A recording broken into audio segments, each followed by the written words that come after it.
Chapter 24. Pinocchio reaches the island of the busy bees and finds the fairy once more. Pinocchio, spurred on by the hope of finding his father and of being in time to save him, swam all night long.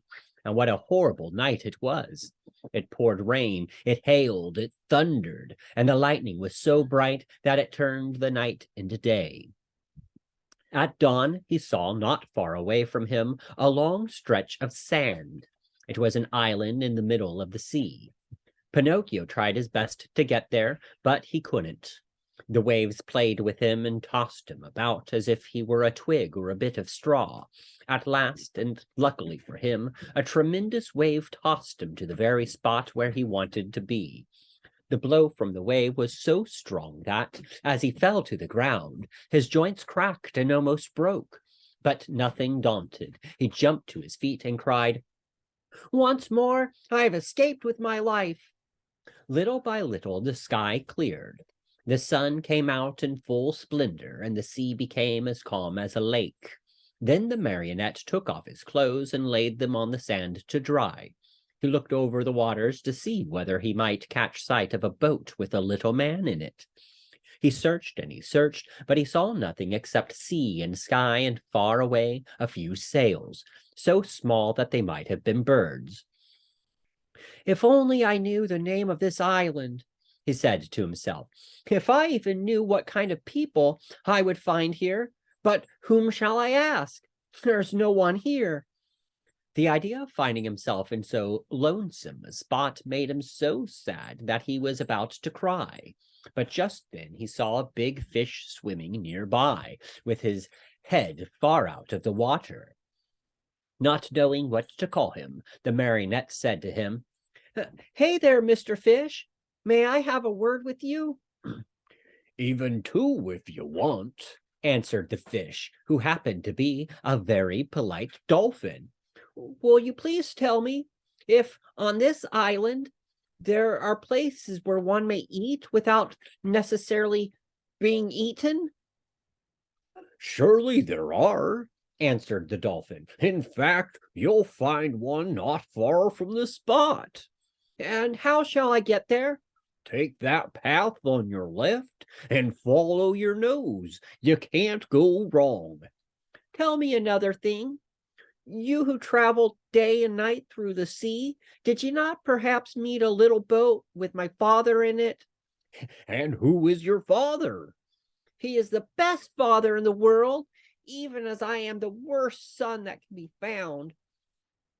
"In the storm of last night," answered the dolphin, "the little boat must have been swamped."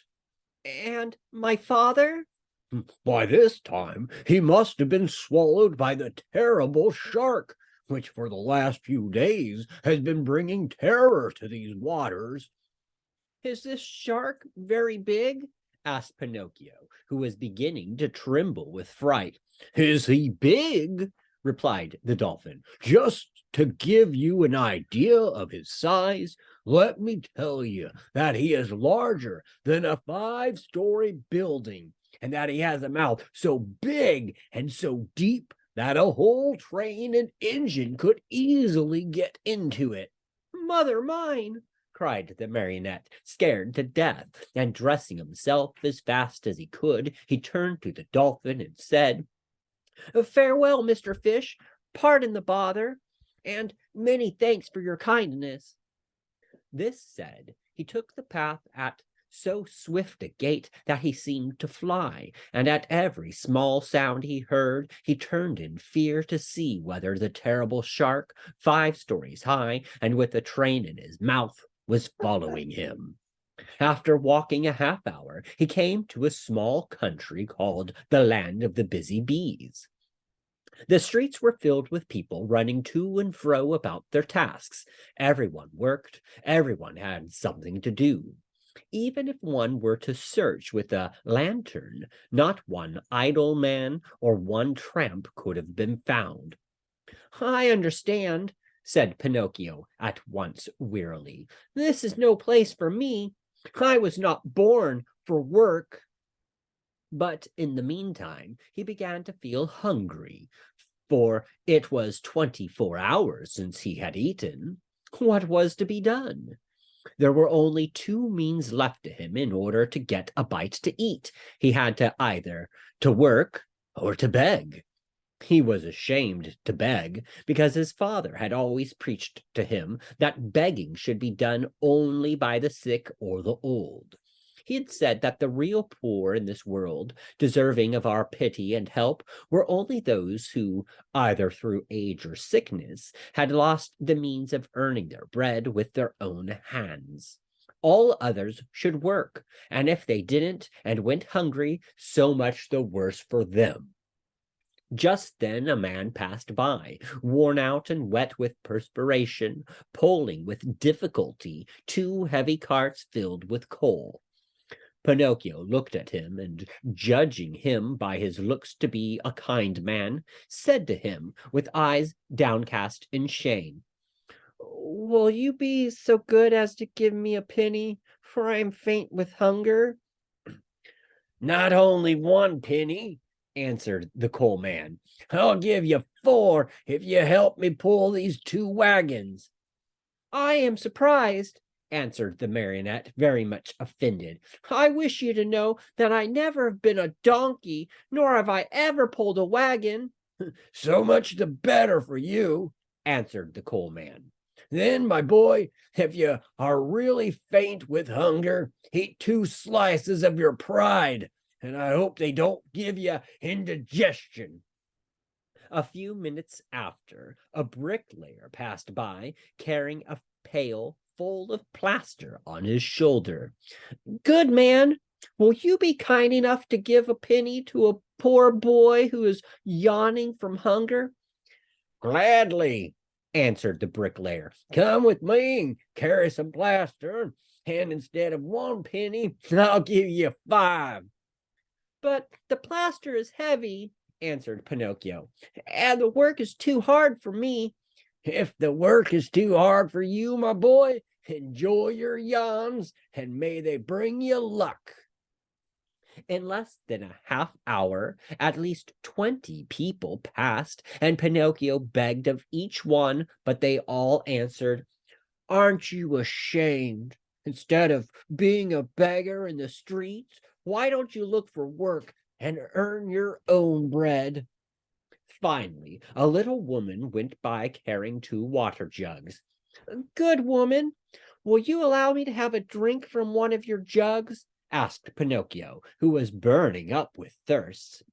"With pleasure, my boy," she answered, setting the 2 jugs on the ground before him. When Pinocchio had had his fill, he grumbled as he wiped his mouth. "My thirst is gone. If I could only as easily get rid of my hunger." On hearing these words, the good little woman immediately said, "If you help me to carry these jugs home, I'll give you a slice of bread." Pinocchio looked at the jug and said neither yes nor no. "And with the bread, I'll give you a nice dash of cauliflower with white sauce on it." Pinocchio gave the jug another look and said neither yes nor no.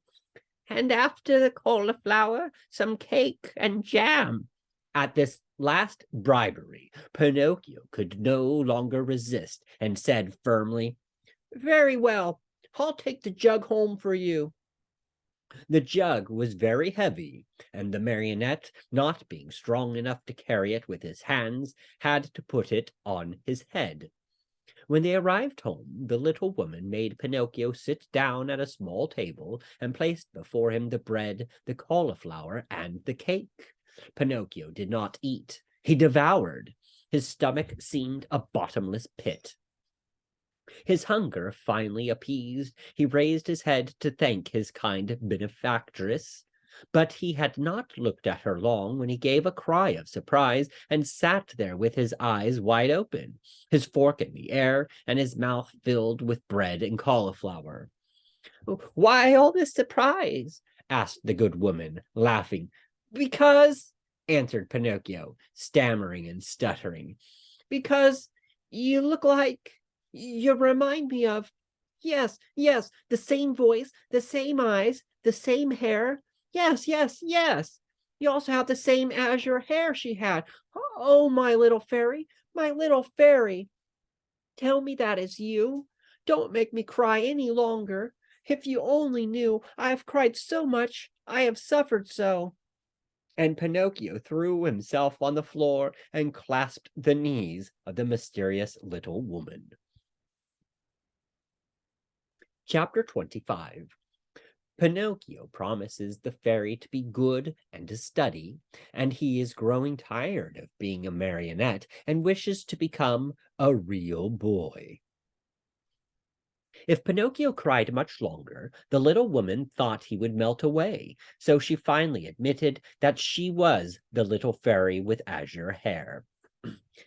You rascal of a marionette, how did you know it was I? She asked, laughing. My love for you told me who you were. Do you remember? You left me when I was a little girl, and now you find me a grown woman. I am so old, I could almost be your mother. I am very glad of that, for then I can call you mother instead of sister. For a long time I've wanted a mother, just like other boys. But how did you grow so quickly? That's a secret. Tell it to me. I also want to grow a little. Look at me. I've never grown higher than a penny's worth of cheese. But you can't grow, answered the fairy. Why not? Because marionettes never grow. They are born marionettes, they live marionettes, and they die marionettes. Oh, I'm tired of always being a marionette, cried Pinocchio disgustedly. It's about time for me to grow into a man as everyone else does. And you will if you deserve it. Really? What can I do to deserve it?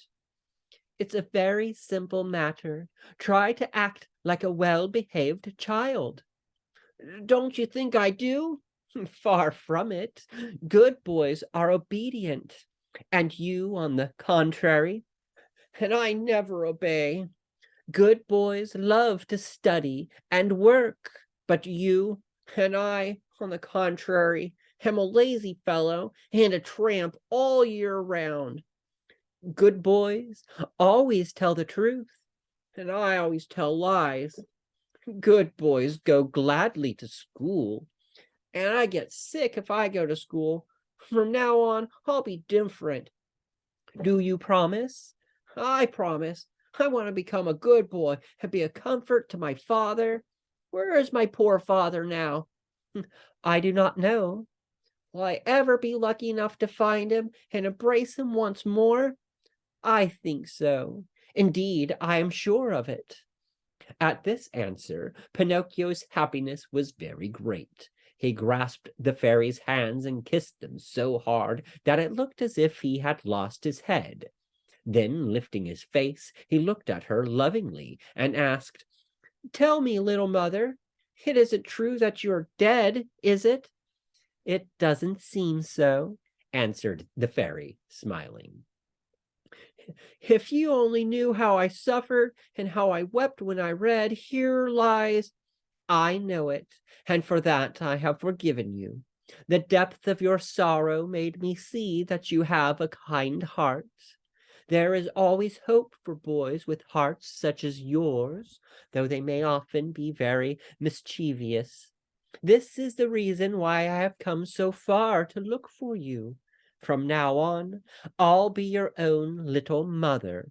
Oh, how lovely! Cried Pinocchio, jumping with joy. You will obey me always and do as I wish? Gladly, very gladly, more than gladly. Beginning tomorrow, said the fairy, you'll go to school every day. Pinocchio's face fell a little. Then you will choose the trade you like best. Pinocchio became more serious. What are you mumbling to yourself? Asked the fairy. I was just saying, whined the marionette in a whisper, that it seems too late for me to go to school now. No, indeed. Remember, it is never too late to learn. But I don't want either trade or profession. Why? Because work wearies me.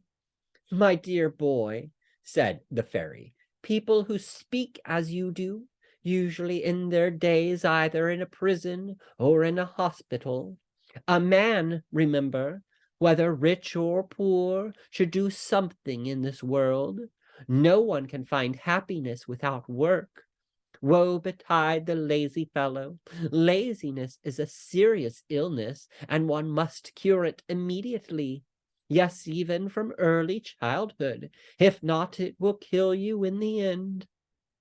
These words touched Pinocchio's heart. He lifted his eyes to his fairy and said seriously, I'll work, I'll study, I'll do all you tell me. After all, the life of a marionette has grown very tiresome to me, and I want to become a boy, no matter how hard it is. You promise that, do you not? Yes, I promise. And now it is up to you. Chapter 26.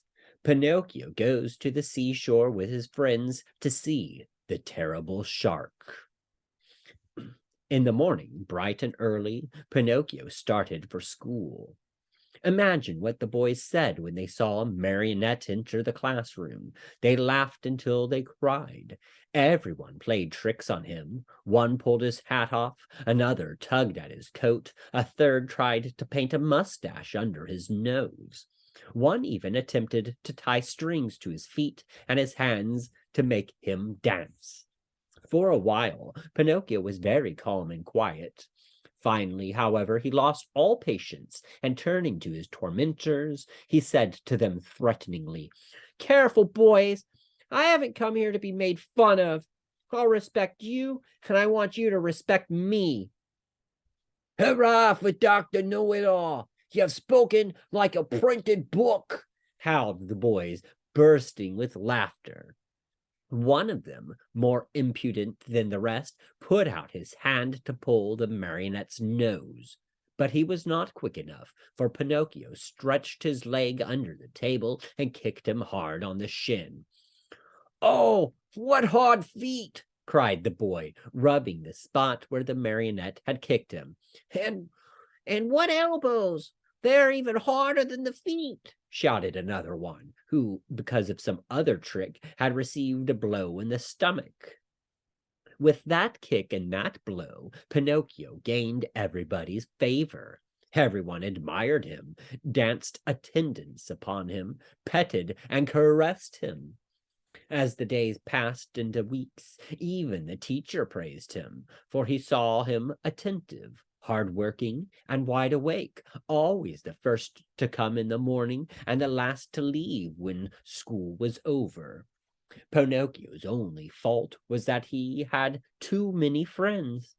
Among these were many well-known rascals who cared not a jot for study or for success.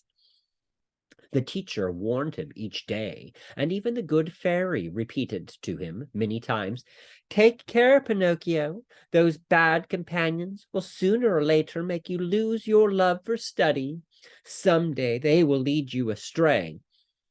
There's no such danger, answered the marionette, shrugging his shoulders and pointing to his forehead, as if to say, I'm too wise. So it happened that one day, as he was walking to school, he met some boys who ran up to him and said, Have you heard the news? No. A shark as big as a mountain has been seen near the shore. Really? I wonder if it could be the same one I heard of when my father was drowned. We're going to see it. Are you coming? No, not I. I must go to school. What do you care about school? You can go there tomorrow with a lesson, more or less. We're always the same donkeys. And what will the teacher say? Let him talk. He's paid to grumble all day long. And my mother? Mothers don't know anything, answered those scamps. Do you know what I'll do? Said Pinocchio. For certain reasons of mine, I too want to see that shark, but I'll go after school. I can see him then as well as now. Poor simpleton, cried one of the boys. Do you think that fish of that size will stand there waiting for you? He turns and off he goes, and no one will ever be the wiser. How long does it take from here to the shore? Asked the marionette. 1 hour there and back. Very well, then. Let's see who gets there first, cried Pinocchio. At the signal, the little troop, with books under their arms, dashed across the fields. Pinocchio led the way, running as if on wings, the others following as fast as they could. Now and again he looked back, and seeing his followers hot and tired and with tongues hanging out, he laughed out heartily. Unhappy boy, if he had only known then the dreadful things that were to happen to him on account of his disobedience. Chapter 27. The Great Battle Between Pinocchio and His Playmates. One is wounded. Pinocchio is arrested. Going like the wind, Pinocchio took but a very short time to reach the shore. He glanced all about him, but there was no sign of a shark. The sea was as smooth as glass. Hey there, boys! Where's that shark? He asked, turning to his playmates. He may have gone for his breakfast, said one of them, laughing. Or perhaps he went to bed for a little nap, said another, laughing also. From the answers and the laughter which followed them, Pinocchio understood that the boys had played a trick on him. What now? He said angrily to them. What's the joke? Oh, the joke's on you, cried his tormentors, laughing more heartily than ever and dancing gaily around the marionette. And that is? That we have made you stay out of school to come with us. Aren't you ashamed of being such a goody-goody and of studying so hard? You never have a bit of enjoyment. And what is it to you if I do study? What does the teacher think of us, you mean? Why? Don't you see? If you study and we don't, we pay for it. After all, it's only fair to look out for ourselves. What do you want me to do? Hate school and books and teachers, as we all do. They are your worst enemies, you know, and they like to make you as unhappy as they can. And if I go on studying, what will you do to me? You'll pay for it. Really, you amuse me, answered the marionette, nodding his head. Hey, Pinocchio, cried the tallest of them all. That will do. We're tired of hearing you bragging about yourself, you little turkey cock. You may not be afraid of us, but remember, we're not afraid of you either. You are alone, you know, and we are 7.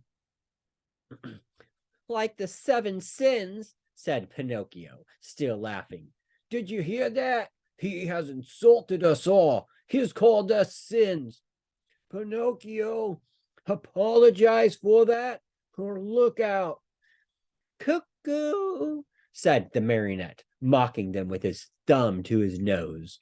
You'll be sorry. Cuckoo, we'll whip you soundly. Cuckoo, you'll go home with a broken nose.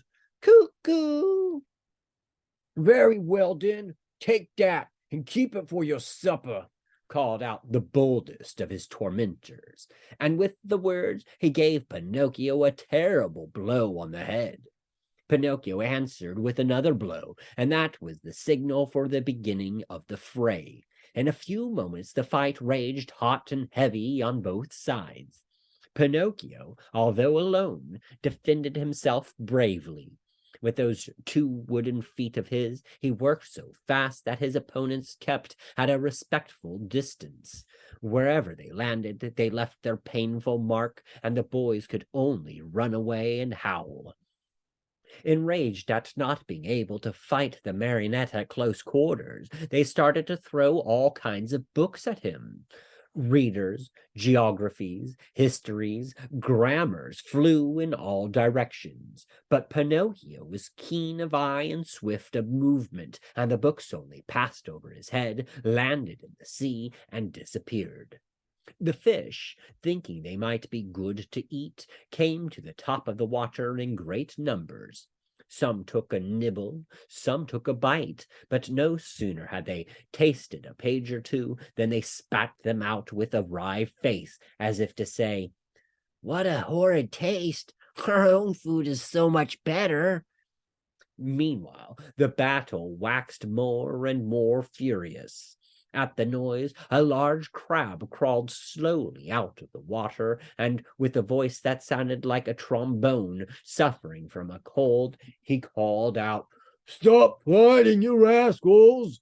Those battles between boys rarely end well. Trouble is sure to come to you." Poor crab, he might as well have spoken to the wind. Instead of listening to his good advice, Pinocchio turned to him and said as roughly as he knew how, "Keep quiet, ugly Gab. It would be better if you chew a few cough drops to get rid of that cold you have. Go to bed and sleep. You'll feel better in the morning." In the meantime, the boys, having used all their books, looked around for new ammunition. Seeing Pinocchio's bundle lying idle nearby, they somehow managed to get hold of it. One of the books was a very large volume, an arithmetic text heavily bound in leather. It was Pinocchio's pride. Among all his books, he liked that one the best. Thinking it would make a fine missile, one of the boys took hold of it and threw it with all his strength at Pinocchio's head. But instead of hitting the marionette, the book struck one of the other boys, who, as pale as a ghost, cried out faintly, "Oh, mother, help! I'm dying!" and fell senseless to the ground. At the sight of that pale little corpse, the boys were so frightened that they turned tail and ran. In a few moments, all had disappeared. All except Pinocchio. Although scared to death by the horror of what had been done, he ran to the sea and soaked his handkerchief in the cool water, and with it bathed the head of his poor little schoolmate. Sobbing bitterly, he called to him, saying, "Eugene, my poor Eugene, open your eyes and look at me. Why don't you answer? I was not the one that hit you, you know. Believe me, I didn't do it. Open your eyes, Eugene. If you keep them shut, I'll die too. Oh, dear me, how shall I ever go home now? How shall I ever look at my little mother again? What will happen to me? Where shall I go? Where shall I hide? Oh, how much better it would have been, 1,000 times better, if only I had gone to school. Why did I listen to those boys? They always were a bad influence. And to think that the teacher had told me, and my mother too, beware of bad company. That's what she said. But I'm stubborn and proud. I listen, but always I do as I wish. And then I pay. I've never had a moment's peace since I've been born. Oh dear, what will become of me? What will become of me?" Pinocchio went on crying and moaning and beating his head. Again and again he called to his little friend, when suddenly he heard heavy steps approaching. He looked up and saw 2 tall carabineers near him. "What are you doing stretched out on the ground?" they asked Pinocchio. "I'm helping the schoolfellow of mine." "Has he fainted?" I should say so," said one of the carabineers, bending to look at Eugene. "This boy has been wounded on the temple. Who has hurt him?" "Not I," stammered the marionette, who had hardly a breath left in his whole body. "If it wasn't you, who was it then?" "Not I," repeated Pinocchio. "And with what was he wounded?" "With this book." And the marionette picked up the arithmetic text to show it to the officer. "And whose book is this?" "Mine." Enough! Not another word. Get up as quickly as you can and come along with us. Come with us. But I'm innocent. Come with us. Before starting out, the officers called out to several fishermen passing by in a boat and said to them, "Take care of this little fellow who has been hurt. Take him home and bind his wounds. Tomorrow we'll come after him." They then took hold of Pinocchio and, putting him between them, said to him in a rough voice, "March, and go quickly, or it will be the worse for you." They did not have to repeat their words. The marionette walked swiftly along the road to the village, but the poor fellow hardly knew what he was about. He thought he had a nightmare. He felt ill. His eyes saw everything double. His legs trembled. His tongue was dry, and try as he might, he could not utter a single word. Yet in spite of his numbness of feeling, he suffered keenly at the thought of passing under the windows of his good little fairy's house. What would she say on seeing him between two carabineers? They had just reached the village when a sudden gust of wind blew off Pinocchio's cap and made it go sailing far down the street. "Would you allow me," the marionette asked the carabineers, "to run after my cap?" "Very well, go, but hurry." The marionette went, picked up his cap, but instead of putting it on his head, he stuck it between his teeth and then raced toward the sea. He went like a bullet out of a gun. The carabineers, judging that it would be very difficult to catch him, sent a large mastiff after him, one that had won first prize in all the dog races. Pinocchio ran fast, and the dog ran faster. At so much noise, the people hung out of the windows or gathered in the street, anxious to see the end of the contest. But they were disappointed, for the dog and Pinocchio raised so much dust on the road that, after a few moments, it was impossible to see them.